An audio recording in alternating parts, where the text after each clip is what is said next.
3:07 a.m. You are wide awake, and your brain has decided that right now is the perfect time to replay a conversation from 2014. Welcome to the Rerun channel. Nobody subscribed. Everybody gets it. Tonight's programming. That time you called your teacher mom. A classic. Followed by the extended cut of you saying, "You too," when the cinema guy said, "Enjoy the movie."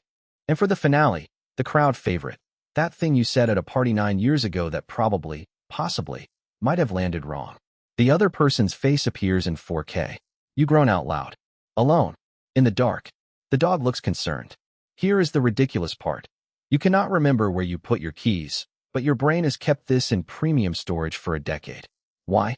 Because to your brain, social embarrassment is a survival event. For most of human history, getting rejected by the tribe was basically fatal. So the brain files awkward moments under life-threatening incidents and replays them like a safety training video. Watch closely, recruit. This must never happen again. It thinks it is protecting you. It is a smoke alarm going off for a candle from 2014. And here is the kicker. The other person almost certainly does not remember. You are the only attendee at this screening. The person from the party has their own 3 a.m. rerun channel, starring things you have completely forgotten. Two people, lying awake in different cities, cringing at each other's forgotten footage. Beautiful, really. So next time it starts, try this. Name it. Literally think, reruns. You are not the movie. You are the person holding the remote. Give the memory a rating, 2 stars, weak plot, and roll over.